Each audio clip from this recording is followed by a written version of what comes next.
আলাইকুম। আজকে আমরা একটা নতুন এক্সপেরিমেন্টাল ভিডিও করব, যেটাতে আমরা ছোটবেলা থেকে পড়ে আসছি যে গ্রাফাইট বিদ্যুৎ পরিবাহী, সেটা আমরা আজকে একটু টেস্ট করে দেখব। তার জন্য আমাদের লাগবে দুইটা পেন্সিল, আর এই যে কার্টুন নিছি, কার্টুনটা আমরা একটু ছিদ্র করে নিচ্ছি। তারপর লাগবে হচ্ছে একটা ব্যাটারি, আর এই যে একটা গ্লাস নিছি, গ্লাসে পানি নিছি, আর এখানে দেখেন লবণটাও লাগবে। তাহলে চলুন আমরা এখন এক্সপেরিমেন্টটা শুরু করি। প্রথমে আমি এই যে গ্লাসের ভিতরে একটু লবণ দিয়ে নেব। দেখেন, লবণ দিয়ে নিলাম একটু একটু এটাকে শেক করে নেব। নেওয়ার পরে এখন আমি এই যে কার্টুনের ভিতরে এইভাবে যে পেন্সিলগুলো দিয়ে সেট করে নিব। এই যে সেট করলাম। এখন এই যে পেন্সিলটা সেট করলাম, এটা আমরা পানির ভিতরে দিব।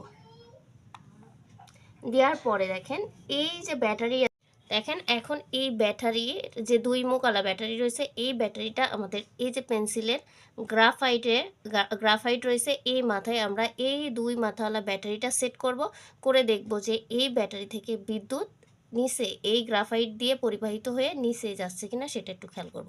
তাহলে চলেন ব্যাটারিটা এখন সেট করি। এই যে গ্রাফাইটের দুই মাথায় আমরা এই ব্যাটারিটা সেট করলাম। এখন দেখেন নিচের দিকে বিদ্যুৎটা পরিবাহিত হচ্ছে কিনা।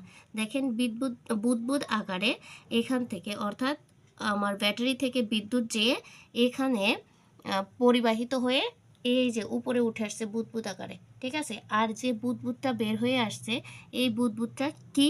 এটা হচ্ছে হাইড্রোজেন আর অক্সিজেন, সেটা বের হয়ে উপরে চলে আসছে। তাহলে এই ভিডিও থেকে আমরা দেখতে পাচ্ছি যে যে এই ব্যাটারি ভিতরে বিদ্যুৎ আছে, আর এই বিদ্যুৎটা এই গ্রাফাইট দিয়ে পরিবাহিত হয়ে নিচেই চলে যাচ্ছে।